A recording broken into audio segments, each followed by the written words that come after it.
parle, il est écrit, le diable prend également la parole et il dit, voilà, il est également écrit pour s'aimer la confusion, le doute dans le cœur de la personne de Jésus. La parole pète chair. C'est ça le travail du diable. Il veut s'aimer le doute, la confusion. Je reviens à cet exemple, c'est-à-dire il vous dit, voilà, est-ce que tu penses vraiment ce qui est dit ici dans la Bible à ton sujet est vrai? Que tu penses vraiment que ce qui est présenté ici comme réalité est vrai à ton sujet? Est-ce qu'il n'avait pas menti par hasard?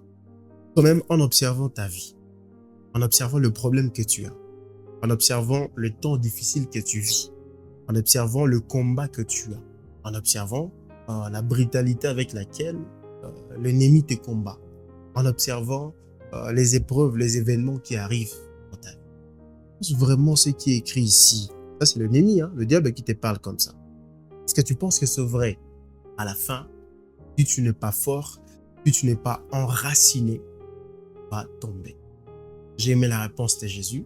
À la fin, lorsque le diable lui dit, voilà, adore-moi, prosterne-toi, je te donnerai le royaume. Il lui a montré le royaume. Il dit, voilà, tout ceci est sous mon contrôle, est sous ma domination. Parce que la Bible dit dans 1 Jean que nous sommes de Dieu et nous savons que le monde entier est sous la puissance du malin. Il avait raison quand il disait qu'il avait l'autorité puisque pour le moment, le monde est sous la domination du malin. Alors, Jésus va le dire, il est écrit, tu ne te prosterneras que devant ton Dieu. Il s'est retiré directement.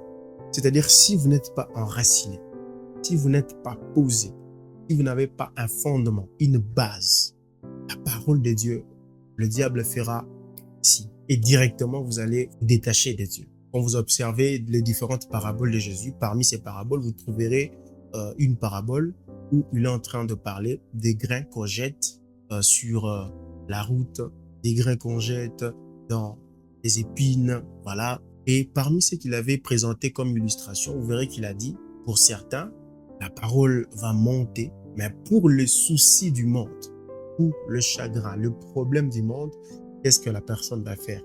Va abandonner. Alors, la Bible dit encore, qui par ses soucis peut rajouter une seule coudée à la durée de sa vie? Qui est cette personne? Peu importe ses combats, ses préoccupations, ses temps difficiles, peut rajouter une seule coudée à la durée de sa vie. Cette personne n'existe pas. Et j'aimerais que nous puissions voir maintenant la deuxième stratégie. La deuxième stratégie, il te décourage et te pousse à oublier tout le bienfait de Dieu. Il te décourage.